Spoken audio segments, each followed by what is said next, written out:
As 2023 draws to a close, it presents a valuable opportunity for us to pause and reflect on the year that has been. 2023 for me has been a year of comeback. I feel like myself again. I feel like the Yolandi who chooses herself and her goals. The Yolandi who is so focused on her goals that nothing can hinder her from achieving it. The Yolandi who is living in her purpose and putting God at the center of it all.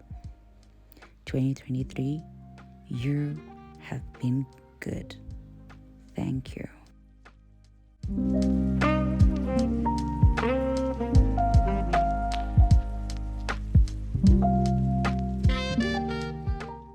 Hello beautiful people and welcome back to my channel. My name is Yolandi if you are joining us for the first time, and if you are a returning subscriber, welcome back. We are wrapping up 2023 in this video, okay? So in this video I will be sharing how my year has been, how 2023 has handled me. I will also share some of my biggest achievements as well as some of the toughest challenges that I have faced, and then we're going to move into 2024 and see what are some of the key things that I would like to focus on in the new year, and then cover some of the questions that you guys asked me on Instagram as well. So guys, let's go. So how has 2023 been for me? I honestly think that this was my comeback year. I would literally categorize 2023 as my comeback year because 2021 and 2020 were very hectic years for me with COVID, some personal issues that I was dealing with.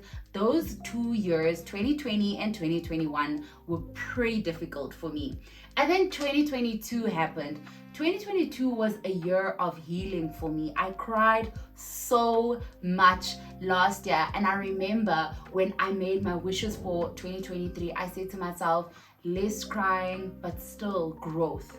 And you know what? That is exactly what happened. I feel like I got everything back that the enemy stole from me this year, and I achieved so much, and I'm so proud of myself, and I'm also so grateful for all the blessings and just the willpower to still continue despite having very difficult past years. I think majority of the time we are always forced to think about a year being bad, and normally on social media you'll hear 2020 was my year of this, 2021 was my year of that, 2022 was my year of that, 2023 was my year of this, 2024 I'm regaining my strength. And guys, let's just pause and honestly reflect.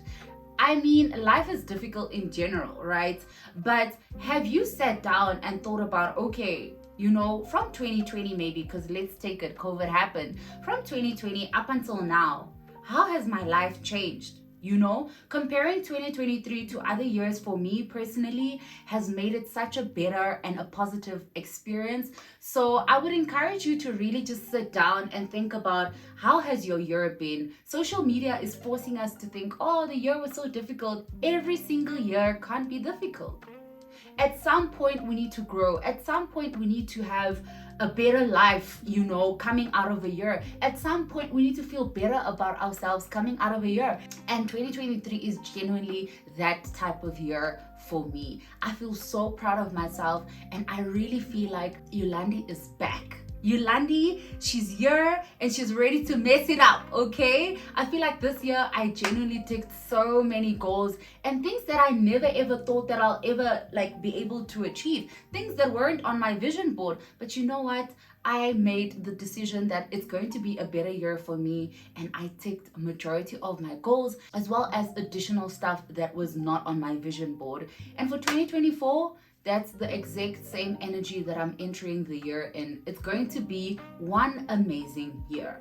So let's talk a bit about what I feel like is some of my key achievements for the year. And please, I might miss some of them, but to be honest with you, I think these are the top things that came to my mind. Firstly, I started my new job in January 2023 in the banking industry. And you guys, if you guys have been following me for a while, if you guys have been a subscriber for a while, you know that I spoke this job into existence. I've been saying when I leave consulting, I want to go into banking, and that is exactly what happened. So I'm so grateful for that. And genuinely, it was a very big adjustment from management consulting, but I did an amazing job. So I think those were probably the biggest highlights for me. Then number 2, there was actually an article written about me this year, and I'll try to link it below, but it was basically about my content and the fact that I create career related content. And that was also such a big highlight for me, because it was just like a reminder for me that, you know, from the universe and God, that I'm actually at the right place in the right time. So yeah, I'll link the article below, but it was briefly SA that wrote an article about my first viral video on TikTok. So yeah guys. And then number 3, I think it definitely is the brand deals. This was the year of me unlocking working with brands more. Once that video on TikTok went viral, guys, like my following just went up and up and up, and I saw, oh my gosh, there's actually an opportunity for me to create more content on TikTok, and a lot of people enjoy my career related content.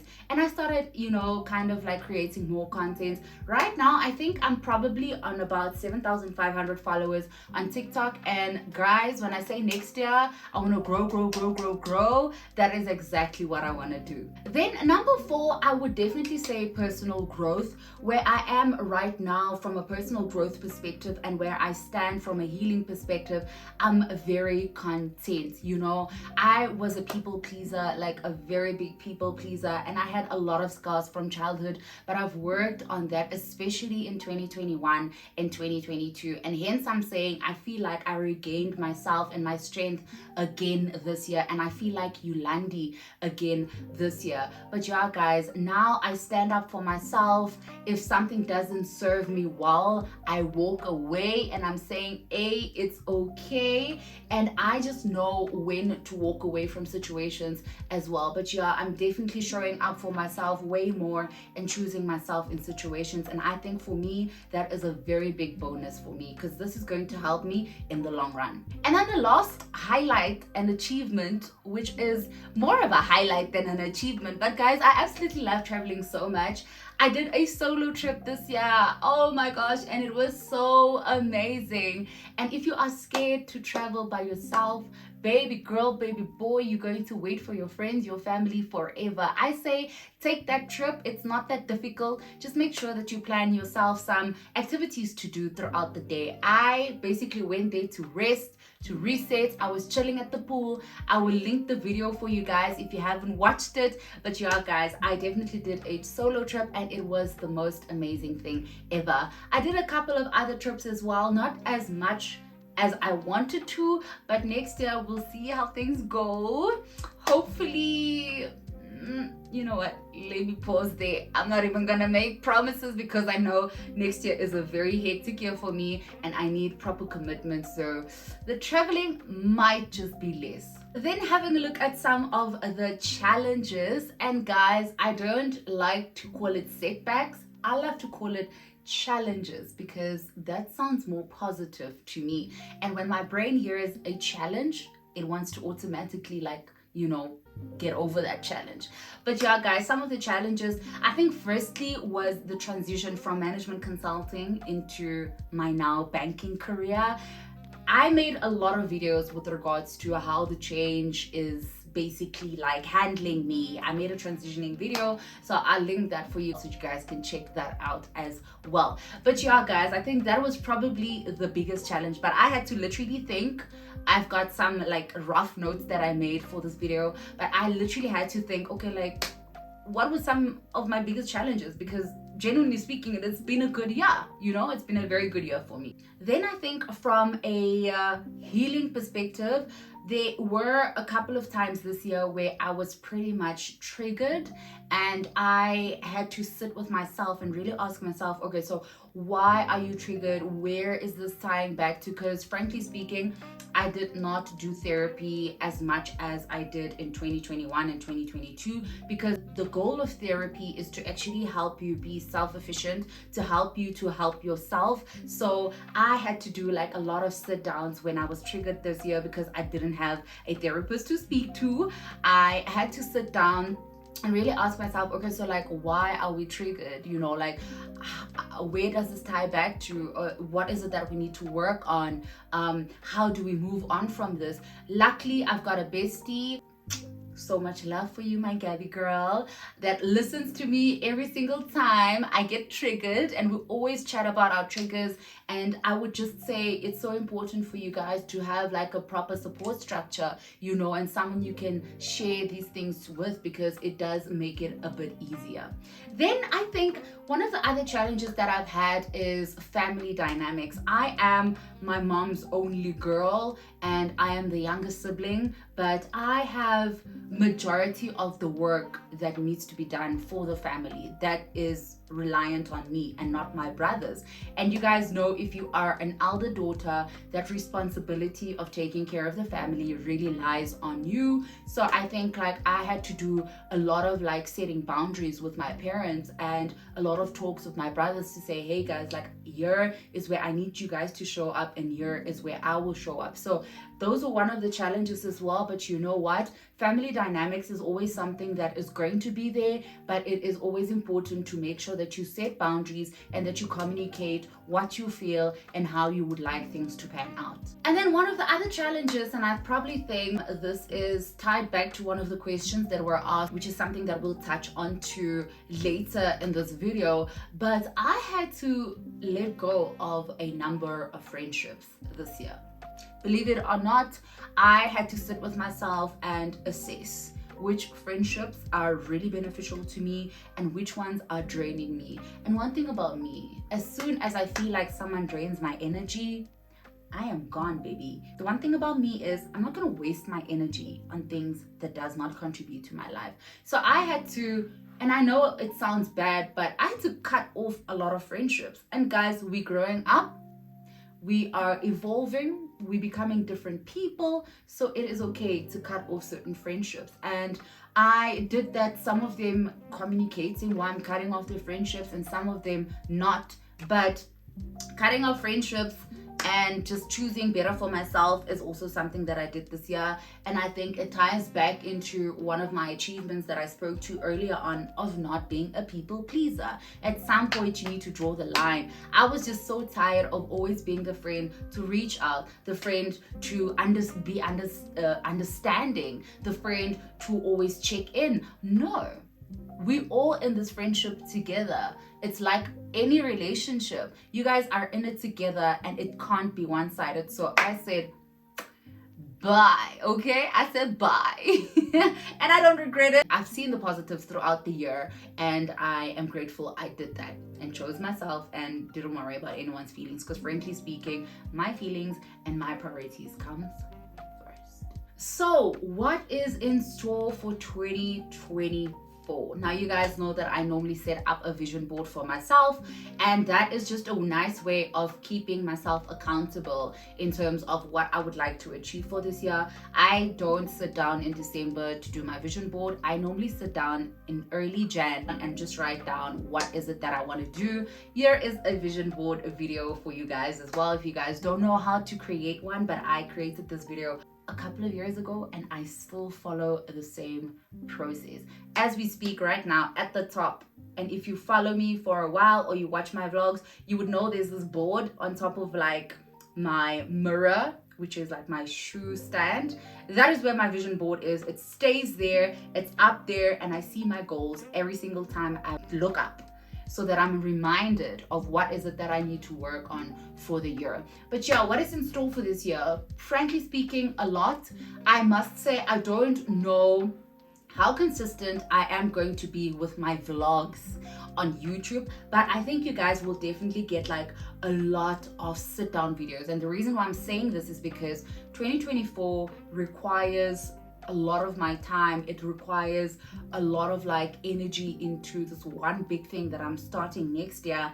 And if you focus on one thing, unfortunately some of the other stuff suffers, right? So I'm already like just putting it out there with you guys. I'm not gonna just disappear. No, I'll definitely make time for you guys. You guys might not get the amount of vlogs that I normally used to put out, and you guys might get a lot of videos like this giving you guys an update in terms of how things are going, or just talking about some of the stuff that you guys have asked me to do. For instance, a lot of you guys have asked for a budgeting video, especially when you start working, and I know like I have not done what I was supposed to do. So that's like one of the videos, for instance, that I really want to create next year. But yeah, what I definitely then want to do as an alternative is actually do lives. So either on TikTok or on Instagram, where I'll probably put like out a poll or an opportunity for you guys to like state what type of questions you guys would like me to, you know, answer in the live, and then have like a career chat live where I just talk about specific things, maybe for the first 15 minutes, and then for the next 15 minutes, then I will be able to open to you guys to ask your questions on the live. I don't know, please let me know whether you guys will be interested in me going live on Instagram and on TikTok just to discuss career related content, because frankly speaking, I am a career and lifestyle content creator, but most importantly, my passion, my purpose is focused on giving you guys more content with regards to career and really helping you guys navigate the career space. But then also, besides all the big goals for 2024, I have made a commitment to myself to take better care of my mental health. I did a very good job in 2021 and 2022 with regards to like journaling and just spending time writing down my thoughts and my feelings. But this year, I did not do very well. I think it's just because life was also so busy from a work perspective, but I'm not trying to make excuses. I know this is something that I definitely need to do better next year. I really just want to take better care of my mental health. I think this year working out has really helped me with that, but I want to go back to like actively journaling and, you know, writing down what I feel on specific days.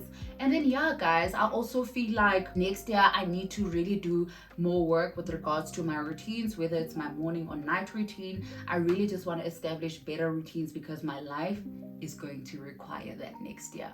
I need structure next year. Now moving on to some of the questions that you guys had asked me on Instagram, and the first one being, how do I improve my interpersonal skills in the workplace? So for me, when I hear interpersonal skills, I see verbal, non-verbal, and relationship management. So from a verbal perspective, that is how you speak, you know, your tone, the words you use. And to improve that, I would highly recommend that you practice in the mirror. That is what I used to do before I had a presentation due. I used to speak to myself in the mirror and actually give my presentation to myself in the mirror, and really just practicing your presentations and the words you would like to use. Also, I suggest you listen to career related podcasts. Later in this video, I will share some of the ones that I listen to, as well as TED Talks. I absolutely love TED Talks. As you guys know, there is a completely different way of how we speak when we're with our friends and when we are in a meeting. So it's important to make sure that you know the difference between those two. For instance, when I'm with my friends and I said something, I will basically tell them I said what I said, you know? But then if I want to stand by what I said when I am in a meeting, I won't say, yeah, but I said what I said. You know, like that's very sassy. It's definitely something that I would do, but unfortunately you can't speak like that. I will say something along the lines of, my judgment on that matter remains. You know, that is very formal compared to saying I said what I said. So yeah, then from a non-verbal perspective, non-verbal is all about the body, right? How you sit, how you speak, how you handle yourself, as well as your facial expressions.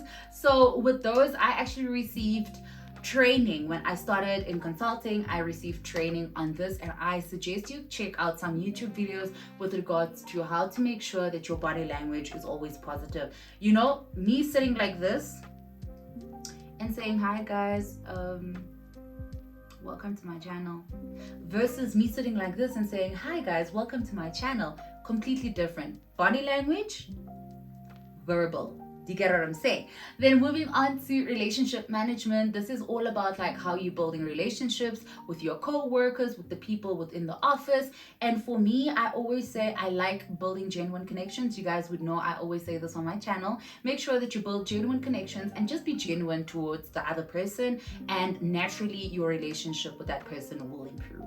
Then the second question I got is, how would I advise someone in their early 20s to invest in their future? And if I'm gonna say, child, your education is probably one of the most important things that you can do in your early 20s. Well, after leaving matric, early 20s. That part of my life was basically my education. From age 19, 20, 21, 22.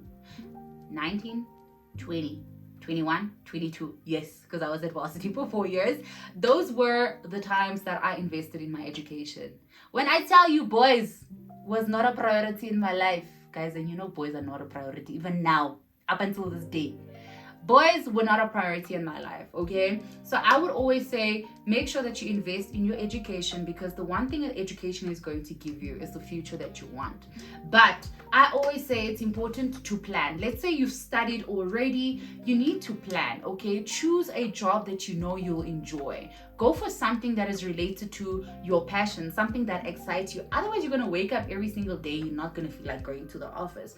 So make sure that you actually plan, but also be very open to anything that changes, because our lives change in general. So yeah, guys, planning, education, and the third one, I would say, take care of your mental health. Invest in your personal growth. There is so much more than partying, going out, drinking, boys, girls. Invest in yourself, especially in your early 20s, so that you set yourself up for success in your late 20s. I'm sitting here right now and I'm so like grateful that I was not one of the wisest girls in varsity that went out, that partied. I'm not saying I didn't party, child. I had a good time in varsity, okay? However, I knew what my main priority was. I even left netball, as you guys know, or if you don't know, I was a very big netball player, and up until this day, I still play like friendly netball, but I was a provincial player. I once represented South Africa in 2010 in Singapore. So like, netball was also like something that could have been my career, but I chose my education instead. And just looking back at like the people that I studied with and that I played netball with, I'm so grateful that I chose my education. But also, guys, different parts for everyone. So yeah, make sure those top 3 things: planning, education, mental health. Those are the key things that I would say would really help you investing in your early 20s. Question number 3 was a question that I can't really fully say that I've experienced before, but the individual asked me, how can you plan to budget for a car, and when do you know you are ready to buy it? So I genuinely think you guys need the budgeting video, so that is definitely something that I will do for you guys. But in my case, when I was 21, when I turned 21, my dad bought the car that I'm still driving today. Yeah, I know, it's a Toyota. And you know what? I don't need a new car right now, period, because I need to invest my money in other stuff, okay? Things is gonna benefit me in the long run. Like a new car can really wait right now. Not to say that I can't afford it, I can, but it's not a priority right now. Right now, I've got other priorities, basically. But yeah, guys, so I can't really say, you know, this is the time when I felt it was right to buy a car. The car that I'm driving now was bought by my dad for my 21st birthday because I passed my first degree very well. So I think the only place where I can genuinely say what you need to do is budget. It's so important to make a budget, and I will try to make a budget video pretty early next year so that I can show you guys what exactly to include in your budget.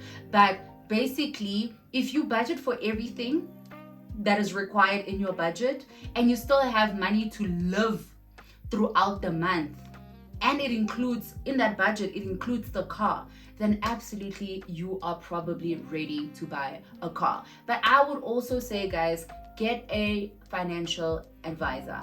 most of you guys work for these big organizations. And if you work for one of these big organizations, they normally have such services available to you. So reach out to a financial advisor that can help you draw up your budget, that can help you assess whether you're ready for a car. And I always say, when you are looking to buy a car, make sure you have enough money for the installment, you have enough money for your petrol, you have enough money for any repairs that needs to be done. And then I always say you need to have enough money for insurance as well. So those are the 4 things that I would say you need to consider when trying to buy a car. Question number 4 was basically my advice to AMA 2000, which is majority of you guys who watches my videos. Basically, the question was for individuals that were born in the 2000s, if they would like to start a consulting firm, do I think it's too ambitious?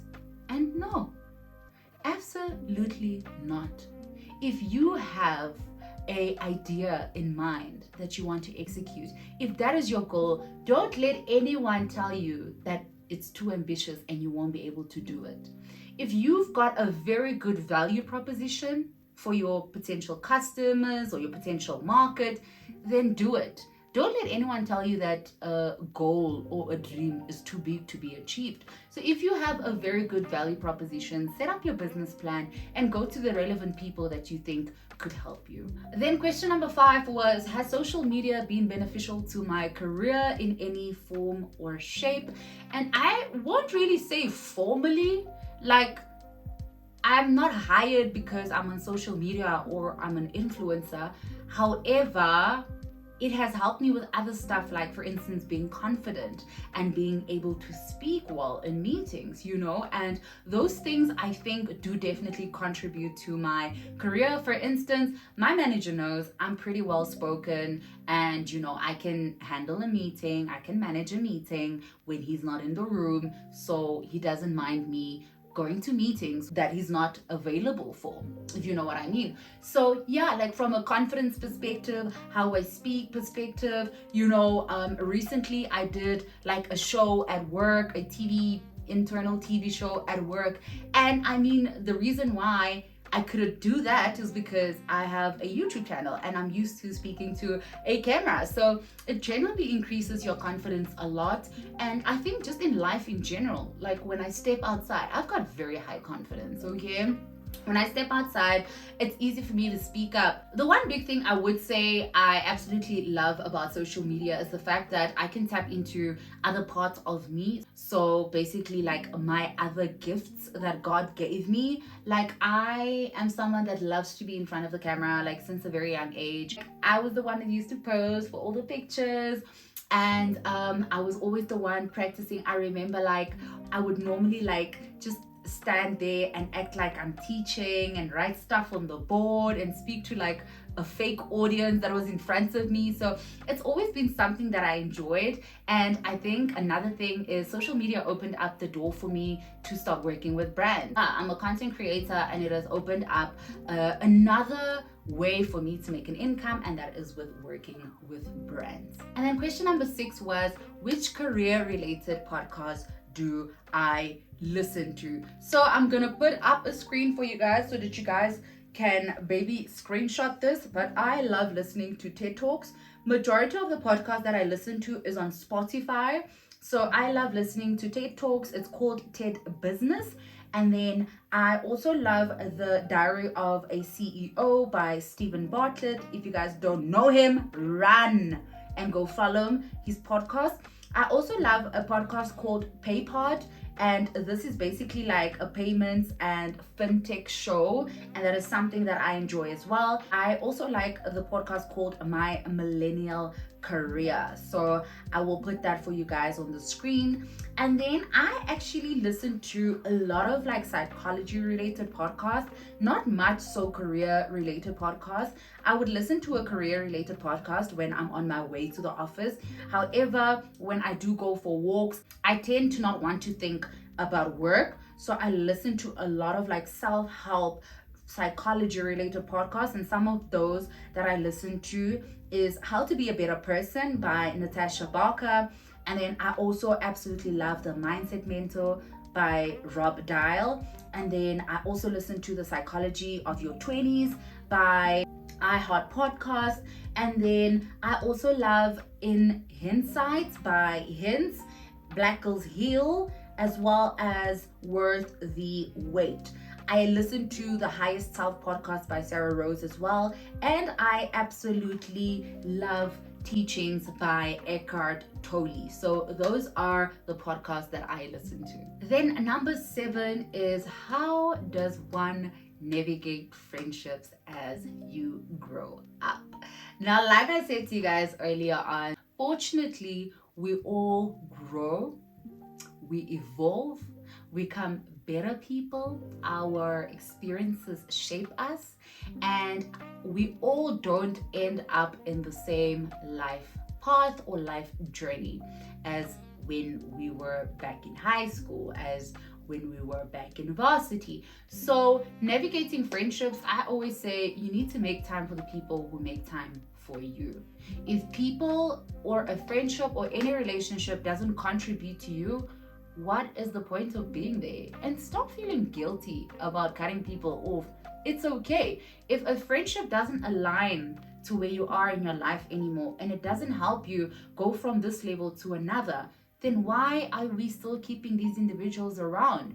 It's okay to cut people off. However, it needs to be communicated because we are all grown. And I know some people don't deserve it, but by all means, try to communicate as best as possible where you can. And it's okay to cut certain friendships off because we are growing and we are becoming different people, and we need different type of friends around us compared to when we were in high school and in varsity. So it's okay to move on from friendships that you feel like no longer serves you. And then the last one I want to really touch on very briefly, because I can say a lot about this as well. So I actually got this question from one of my guy friends. You know, he said it's one of the things that he sees a lot of his female friends struggle with is dating as a successful Black woman. Right? Like, where's my mic? Like, I need to drop it. The fact that it came from a man was just like mind-blowing for me, because clearly a lot of female friends has vented to him about it and how difficult it is, and he has a lot of successful corporate Black female friends, and he has probably seen it time and time and time again. And you know what? I am one of them. Dating as a successful Black woman is pretty difficult, especially when you are someone who thrives in your masculine energy, right? Because let's say we're at the office. At the office, Yolandi needs to be very vocal. She needs to speak up. She needs to lead. She needs to... When I come home, I don't want to... No, I just want to be a lady, and I want my man to treat me like a princess, you know. And I think a lot of us really struggle to be in between the masculine and the feminine energy. But yeah, guys, it's something that I have actively worked on, like how to be less masculine, especially from like a romantic perspective. But I practice it even when I come home, just to be a bit more feminine with myself. Because frankly speaking, I was raised with boys, so majority of the time I'm literally like operating in my masculine, but I have learned over the years to really just like think about, you know, how I do certain things and operate in my feminine. But it's genuinely difficult dating as a successful Black woman because we have our own money. We've got our own money, okay? We don't need a man to take care of us because we can take care of ourselves. However, who does not want companionship? We all want companionship, you know? So I think that's the difference, because one thing about me is I don't like drama in my life. I don't like drama in my life, and I'm someone that can easily walk away from a situation that doesn't serve me no longer. So if I feel like I'm in a romantic relationship with someone and it's no longer serving me, I'm out. Yes, I'm going to communicate it and I'm going to set the reasons why I'm leaving, but I'm out. Because frankly speaking, I can look after myself. So I think it's just like the society that we're in right now also makes it so much more difficult, because back then our parents, our mothers didn't have to work as hard as we have to work. Now imagine you have to work hard as a woman at the office, come home and still be a traditional wife. No, my brother, why didn't you start cooking while I was at the office still? Do you get what I'm saying? So I think the dynamics is so different, and we lack men who are stern and who knows what they bring to the table. Because if you are not confident as a man, don't approach me, because it means that you won't be able to handle me and my success and my sternness as well. I always say, if I one day settle down and choose my partner, there's a number of potentials, okay? Like a number of them. But for me, I'm not just gonna settle with anyone because I feel lonely, or I am single, or I'm not in a relationship. I will not settle for less up until the day I get the person that's gonna give me everything that I want and that appreciates me and makes me feel like a woman in his presence. I'm not gonna settle. And I mean, guys, not even from a financial perspective, I mean from an emotional perspective as well. I think a lot of times we shy away from emotions, right? Men were taught not to show emotions, not to care. But if you find someone that allows you to rest in your feminine energy, I will be gone. I will be gone, okay? The one thing for me is just that I find peace in knowing that God has the ideal person for me out there. And I'm navigating life right now from a very positive perspective, and I believe that the universe, God, my ancestors, and everyone has got my person in place in the future. And I pray always that as much as I'm working on myself, that he also puts in the work in himself right now, so that when we eventually come together, we are a mean team. Like, we are definitely a couple that will conquer the world and do great things. But yeah, guys, this is a topic that I can talk about a lot and a lot and a lot. And I don't really like cover romantic stuff, and talk about relationships and blah blah blah blah. I do that every now and then. Yeah, I am pretty happy where I'm at right now from a dating perspective, I must say. Like, I'm in a good space. I don't mind being a single woman. Frankly speaking, I'm very much single because, like, no one has asked me to be their girlfriend. So yeah. Anyways, guys, this video has come to an end. But yeah, guys, same time next year. Wishing you and yours prosperity, health, and happiness in 2024. Love you. Bye.